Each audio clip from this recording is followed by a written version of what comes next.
오늘 주님께서 주신 말씀은 시편 87편의 말씀입니다. 다 같이 한 목소리로 봉독하시겠습니다.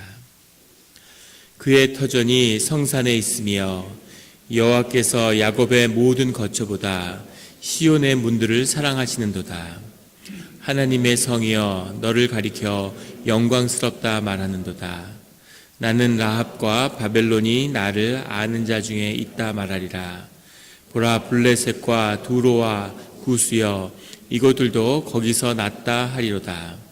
시온에 대하여 말하기를 이 사람 저 사람이 거기서 났다고 말하리니 지존자가 친히 시온을 세우리라 하는도다. 여호와께서 민족들을 등록하실 때에는 그 수를 세시며 이 사람이 거기서 났다 하시리로다. 노래하는 자와 뛰어노는 자들이 말하기를 나의 모든 근원이 내게 있다 하리로다. 아멘. 다 같이 기도드리시겠습니다. 하나님 아버지 감사합니다. 저희들 주님의 음성을 듣고자 새벽 제단 앞에 모였습니다. 우리 마음의 기도와 묵상이 주님께 연락되기를 원합니다. 감사드리며 예수 그리스도의 이름으로 기도드렸습니다. 아멘. 오늘 시편 87편의 시편의 고백은 고라 자손의 시, 곧 노래 이런 제목을 달고 있습니다. 고라 자손의 시라고 하는 이 시의 제목이 은혜가 되죠. 고라는 민수기에 나오는 잘 아시는 것처럼 모세와 하나님에게 대적했던 그런 인물이죠. 레위의 후손이고 모세와 아론의 사촌입니다.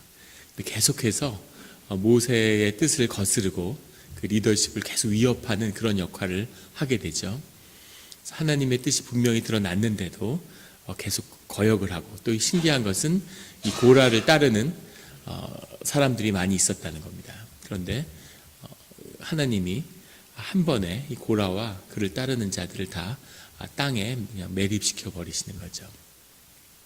그런데 그런 고라가 하나님 뜻에 거역했을 때 중요했던 건 그 거역함을 당하고 있는, 계속 그 배척과 공격을 받고 있는 모세가 고라를 공격하지 않고 하나님 앞에 무릎 꿇고 기도했다는 거죠. 그래서 싸우지 않고 계속 주님의 뜻을 구하면서 주님에게 판단과 처분을 맡겼다는 겁니다. 그리고 그런 모세의 기도하는 모습을 고라의 자손들이 보았다는 거죠. 그래서 고라의 자식과 손주들, 이런 사람들이 또 놀랍게도 고라를 따르지 않고 하나님의 뜻을 따랐다는 거죠. 그래서 고라를 하나님이 치실 때, 그럴 때 고라의 자손들 중에 살아남은 자들이 있다는 겁니다. 고라의 자손들이 계속 이어졌는데, 우리가 잘 알고 있는 사무엘서의 사무엘 같은 사람이 고라의 자손이죠. 그리고 많은 시편의 기자들이 고라의 자손 가운데 나왔다는 점입니다. 주님이 늘 누군가를 부를 때에는 그 사람 하나가 아니라 그의 가족, 그의 일족, 시족 모두를 다 구원하시겠다는 뜻 가운데 부릅니다. 똑같은 이유로 그 사람이 버림을 받을 때에도 그 가족 모두에게 책임이 있죠. 하지만 고라의 자손들은 주님을 믿고 주님을 중요한 순간에 주님께 의지하는 모습을 보였기 때문에 고라와 고라를 따르는 자들과는 달리 주님께 구원을 받고 또 쓰임을 받게 되었다는 그런 사실을 우리가 시편 가운데 보게 됩니다. 늘 분별의 때, 중요한 때 주님의 뜻을 구하는 그런 성도님들이 되시기를 예수 그리스도의 이름으로 축원합니다. 1절의 고백은 그의 터전이 성산에 있으며 라고 시작합니다. 성산이라고 하는 것은 본뜻은 거룩한 산들, 이런 뜻인데, 주님의 그 터전, 주님이 거하시는 그곳, 그 파운데이션이 하나님의 거룩한 산들, 시온 산들이겠죠. 시온산에 있으며 라고 고백하고 있습니다. 2절에 여호와께서 야곱의 모든 거처보다 시온의 문들을 사랑하시는도다. 야곱이라고 하는 것은 이스라엘을 부르시는 거죠. 이스라엘의 모든 거처, 어떤 장소보다도 시온의 문들이라고 하면 보통은 예루살렘을 가리키는 거죠. 사람들이 그 회중의 모임을 이 문 앞에서 가졌다고 하죠. 예루살렘의 문들을 시온의 문들, 예루살렘이라고 이렇게 호칭하고 있는데, 그 어떤 곳보다도 하나님이 계시는 그 시온의 문들, 예루살렘을 사랑하시는도다라고 고백하고 있습니다. 3절에 하나님의 성이여, 예루살렘은 하나님이 계시기 때문에 하나님의 성인 거죠. 하나님의 성이여, 너를 가리켜 영광스럽다 말하는도다 라는 고백을 드리고 있습니다. 여기서 영광스럽다라는 말은 카바드라는 말인데 출애굽기에도 쓰이고 열왕기에도 보이고, 이 표현이 영광스럽다는 표현이 성경에 나올 때는 주님의 숨겨진, 주님의 내적인 성품, 주님의 숨겨진 섭리, 주님의 숨겨진 뜻이 밖으로 드러날 때, 누구나 알 수 있는, 누구나 볼 수 있는 것으로 드러날 때 그것을 영광스럽다라고 표현을 하고 있습니다. 주님의 영광이 드러났다는 것은 그 전에도 영광스러우신 거죠. 주님의 그 뜻과 주님의 섭리가 우리 가운데 진행되고 있는데 그것을 누구나 아는, 누구나 목격하는 그런 사실로 밝혀졌을 때, 드러나게 되었을 때 그것을 시편은, 성경은 영광스럽다고 그렇게 표현하고 있는 것이죠. 하나님은 늘 하나님이시지만 하나님을 우리가 만나게 될 때 하나님의 영광을 우리가 만났다, 그렇게 우리가 표현하고 있는 것입니다. 4절에 가면 나는 라합과 바벨론이 나를 아는 자 중에 있다 말하리라 이렇게 고백하고 있는데, 그 고백의 그 화자가 바뀌었죠. 그 전에 앞에 나왔던 그 고백, 하나님의 성이여 라고 부르는 것은 이 시편 기자의 고백인데, 그 시편 기자의 고백 가운데 여기서 나는 하는 것은 시편의 기자가 아니라 하나님의 음성인 겁니다. 하나님이 화자가 되셨어요. 이것이 우리가 기도할 때 경험하게 되는 일이죠. 늘 경험하지는 않다 하더라도 기도 속에서 우리가 주님의 영이 우리에게 임하고 우리가 주님과 연합이 되어서 하나가 되었을 때 우리가 주님의 목소리로 심령의 기도를 드리는 겁니다. 내 의식에, 내 마음의 기도가 아니라 내 심령 가운데 주님이 선포가 이렇게 임하는 거죠. 대언의 기도라고도 하고 예언의 기도라고도 하죠. 주님의 음성으로 주님이 화자가 1인칭이 돼서 지금 여전히 시편 기자의 기도지만 주님의 음성으로 나아가는 거죠. 그래서 나는이라고 할 때는 여기서 나는 주님의 화자의 1인칭이 바로 주님이신 겁니다. 주님이 뭐라고 말씀하시냐면 나는 라합과 바벨론이 나를 아는 자 중에 있다 말하리라. 라합이라고 하는 것은 욕심, 탐욕, 오만 이런 것을 말하는 말인데, 문맥으로 봐서는 애굽을, 이집트를 지칭하고 있는 것으로 그렇게 우리가 짐작해 볼 수 있겠습니다. 뒤에 바벨론과 짝을 이루는 거죠. 그 바벨론이라고 하는 이 세력과 애굽이라는 그 세력, 그 사이에 항상 그 이스라엘이 이제 끼어 있는 건데, 그 애굽의 그 풍요로움, 그 애굽의 그런 것을 이제 라합이라고 이렇게 표현하는 거죠. 라합과 바벨론이 나를 아는 자 중에 있다, 나를 아는 자 중에 있다, 주님을 안다라고 하는 얘기는 주님에게 속하였다, 구원받았다, 그런 뜻이죠. 그래서 라합과 바벨론이 나를 아는 자 중에 있다고 주님이 말씀하시는 건 그들도 구원을 받을 것이다 라고 하는 그런 주님의 선포입니다.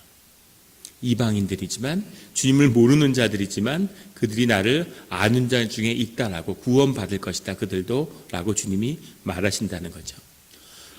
보라, 블레셋과 두로와 구스여.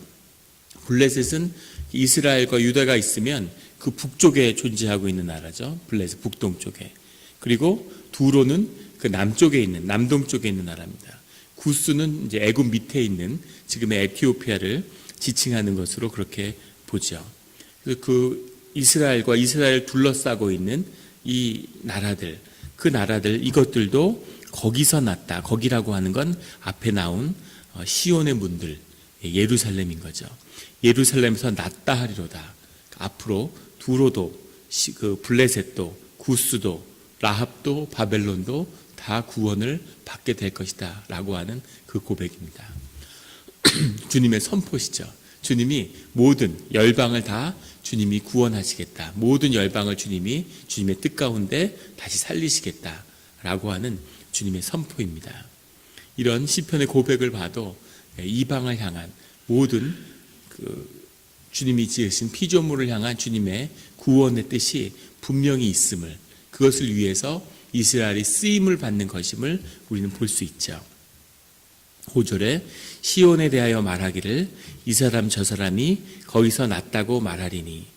시온에 대해서, 하나님의 성에 대해서 지금은 알지 못하는 사람들, 그런 사람들이 나의 뿌리가 시온에 있다라고 그렇게 고백할 때가 올 거라는 거죠. 주님이 우리를 지으셨다.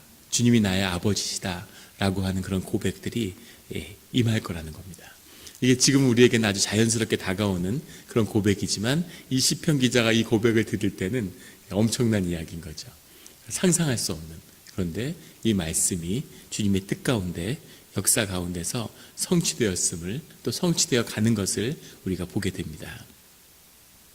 오늘날로 하면 이슬람 교도들이 다 예수님의 은혜를 받게 될 것이다. 무슨 몰몬 교도들이 회복될 것이다. 이런 선언 같은 도저히 있을 수 없을 것 같은 일들인데 결국 주님의 뜻 가운데서 주님의 말씀은 성취된다라는 것을 우리가 보게 됩니다. 우리가 기도 가운데 주님의 말씀을 듣고 그리고 그 말씀을 믿음으로 붙잡아서 그것이 먼저 성취되는 것을 영 가운데 이루어지는 것을 보며 기뻐하는 그런 이 새벽 기도가 되기를 예수 그리스도의 이름으로 축원합니다. 5절에 시온에 대하여 말하기를 이 사람 저 사람이 거기서 났다고 말하리니 지존자가 친히 시온을 세우리라 하는도다. 지존자는 엘론이라는 말인데 모든 것 위에 뛰어난 분. 그래서 하나님의 이름이 많죠. 여호와도 있고 아도니아도 있고 여러 이름들이 있는데 엘론이라고 주님을 표현할 때는 주님이 그러니까 초월적인 주님, 모든 사람의 경험이나 고백이나 우리가 아는 그런 주님 너머에 계시는 그런 주님을 우리가 고백할 때 이럴 때 지존자, 지극히 높으신 분, 우리의 경험으로 가늠할 수 없는 분, 그런 분을 엘론이라고 지존자라고 그렇게 고백하고 있는 겁니다. 우리가 상상할 수 없는 경륜 너머에 계시는 주님, 주님이 그런 뜻을 이루어 가시죠. 그런 주님을 우리가 고백할 때 우리가 주님을 만난다고 하는 것, 여호와를 주님이라고 고백하는 것은 주님이 당신의 임재를, 당신의 존재를 우리의 경험 안에 제한시키신 거죠. 그래서 우리와 만나 주시는 거죠. 그 저희가 이제 아이들 키우는데 우리 막내가 있으면 걔가 저를 항상 좀 의심하는 경향이 있어요. 그래서 음식 같은 게 있으면은 자기가 딴 데다 숨겨둡니다. 그래서 그리고 숨겨두고 잊어버려서 그 음식이 아닌 게 썩어요. 그래서 냄새가 날 때 찾게 되고, 그래서 음식을 이렇게 숨기지 말라고 그러는데 음식을 숨기는 거죠. 그래서 걔는 그걸 제가 먹을 거라고 의심하는 겁니다. 물론 아주 의심의 근거가 없는 건 아니지만, 하지만 기본적으로 나하고 자기하고 이제 같은 수준이라고 생각하는 거죠. 저는 그렇지 않다고 믿는데, 그것처럼 우리가 주님을 만난다는 건 우리 수준에서 주님을 이해하는 거죠. 주님하고 이렇게 대화하고 우리 경험 속에서 주님은 이런 분이야. 근데 그런 주님의 모습, 주님이 우리에게 우리의 경험 가운데 오셔서 우리와 대화하시고 우리의 경험 안에 당신을 이렇게 제한시키시는 그런 주님의 모습이 있는 거죠. 하지만 주님은 사실 그보다 훨씬 크신 분이고 우리가 짐작할 수 없는 가도 끝이 없이 크신 분이죠. 그런 분의 고백입니다. 그런 분을 향한 지존자가 친히 시온을 세우리라 하는도다. 6절에 여호와께서 민족들을 등록하실 때에는 그 수를 세시며 이 사람이 거기서 났다 하시리로다. 다시 시편 기자의 고라의 자손의 목소리로 돌아왔습니다. 여호와께서 민족들을 등록하신다는 것은 생명의 책에 그 구원받는 자녀의 이름을 적는다는 말씀이죠.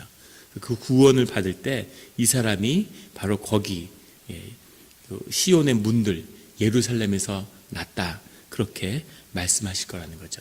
났다고 하는 것은 예루살렘을 어머니로 표현하는 거죠. 예루살렘에서 태어났다. 오늘 내가 너를 낳았도다 하는 어머니라고 하는 것이 어머니에게서 태어났다. 어머니의 생각과 어머니의 영과 그 모든 것이 나를 만드는 거죠. 그래서 어머니가 예루살렘이다 하는 것은 나의 뼈와 나의 생각과 내 삶의 모든 것이 예루살렘에 속했다. 그런 고백입니다. 그래서 예루살렘에서 태어났다고 그렇게 주님이 말씀하신다는 거죠. 7절에 노래하는 자와 뛰어노는 자들이 말하기를 뛰어노는 자라고 하는 이 표현이 홀렐림이라고 하는 말인데 뛰어노는 자가 도대체 뭐냐? 주님 앞에서 뛰어논다는 게 무슨 말인가? 그래서 어떤 사람들은 그 당시 예루살렘에 예배를 드렸던 그 이스라엘에 예배 드렸던 사람들이 예배 때 춤을 추었다고 그래요. 춤을 추는 자다. 이렇게 이해를 하는데, 또 중세 때는 엄숙주의가 이렇게 지배하니까 춤을 춘다는 건 상상을 못하죠. 그래서 칼빈 같은 사람은 이것은 주님의 앞에서 현악기를, 성가대가 찬양을 하면 찬양대가 그 앞에 연주하는 자들이다, 뭐 이렇게 얘기하면서 많은 논란이 있는데, 중요한 건 주님을 찬양하고 주님의 주시는, 주님의 임재를 경험하는 자들의 가장 핵심이 그 기쁨에 있는 거죠. 생명이 회복되고 생명의 에너지가 차오르면, 주님이 우리의 생명을 회복시키시면 나타나는 첫 번째 특징이 기쁨입니다. 그래서 사람들이 막 기뻐하는 거예요. 그 기쁨이 있고, 모든 사실이 다 기뻐지는 거죠. 아이가 있는 게 기쁘고, 집이 있는 게 기쁘고, 차가 있는 게 기쁘고, 해가 떠서 기쁘고, 막 기쁨이 이렇게 회복되는, 그것이 그 본질인데, 그 본질이 회복돼서 노래를 하고 뛰어노는 겁니다. 주님 앞에서. 이 뭐라고 말하냐면, 나의 모든 근원이, 내 생명의 근원이 내게 있다, 예루살렘에 있다고 하리로다 하는 거죠. 회복되고 보니까 내 생명의 샘이 예루살렘에게 있구나. 이것은 구체적인 이스라엘의 수도를 지칭한다기보다는 영적인 근원 같은 거죠. 하나님의 임재 가운데 있구나. 주님을 만나야 되는 거구나. 주님이 내 생명의 근원이셨구나. 이것이 내가 사는 그런 정말 에너지와 힘의 원천이구나 하는 그 고백을 드리게 될 거라는 겁니다. 주님을 만나게 될 때. 이스라엘 민족은 물론이고, 여기 나오는 애굽과 바벨론과 블레셋과 구스와 두로와 모든 백성들이 주님을 다시 만나게 될 때, 그때 내가 예루살렘에서 났고 내 생명의 근원이 예루살렘이구나, 주님이구나 하는 그런 고백을 드리게 될 거라는 거죠. 우리가 주님의 자녀 가운데 주님의 구속함을 입었는데, 주님이 늘 회복되어서 우리가 예루살렘에서 태어났는데 그 근원이, 우리의 생명의 근원이 주님께 있구나 하는 고백이 다시 기쁨 가운데, 찬양 가운데 드려질 수 있기를 예수 그리스도의 이름으로 축원합니다. 같이 기도드리시겠습니다. 하나님 아버지, 감사합니다. 우리가 회복될 수 있고 우리의 삶의 생명의 원천이 주님이심을 다시 기억하게 해주시니 감사합니다. 우리가 늘 물된 동산같이, 시냇가에 심기운 나무와 같이 늘 주님을 안에서 찬양하며 뛰놀며 주님 가운데서 힘을 받아서 정말 지치지 않는 그런 생명의 샘을 열리는 그런 기도가, 그런 신앙의 길이 되게 하여 주시옵소서. 우리가 주님의 영으로 지어졌고 주님의 영이 회복될 때에만이 우리의 삶이 회복된다는 사실을 하나님 잊지 않게 하여 주시옵소서. 우리가 주님의 에너지와 생명을 받아서 세상에 나아갈 때에는 세상의 모든 것이 연합해서 그 삶 가운데 주님의 영광을 드러내는 그런 일들을 경험하며 살게 하여 주시옵소서. 또 우리의 생명샘이 열려서 그 생명샘으로 우리 자녀들이 먹고 마시며 뛰놀며 기뻐하는 모습들을 보게 하여 주시옵소서. 그 생명의 샘을 마신 우리의 자녀들이 그의 삶의 자리에서 생명의 삶을 찾고 어머니 예루살렘을 찾고 그 삶의 자리에서 그 언젠가는 주님의 때에 그 생명샘을 여는, 또 그 축복이 계속 이어지는 우리의 신앙의 유산이 여기서 끝나는 것이 아니라 뿌리를 내리고 자녀들 통해서 계속해서 열매 맺는 30배, 60배, 100배의 그런 성취를 거두게 되는 그런 신앙이 되게 하여 주시옵소서. 오늘 많은 기도의 제목을 주님 앞에 가지고 나왔습니다.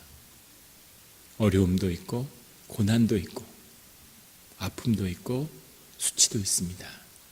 오늘 이 모든 것을 주님께 드리오니 주님 그것을 십자가에서 받아주시옵고 우리 삶 가운데 주님의 회복과 생명의 샘이 열리는 그런 귀한 시간 되게 하여 주시옵소서.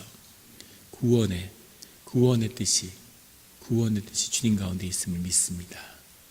감사드리며 예수 그리스도의 이름으로 기도드렸습니다. 아멘.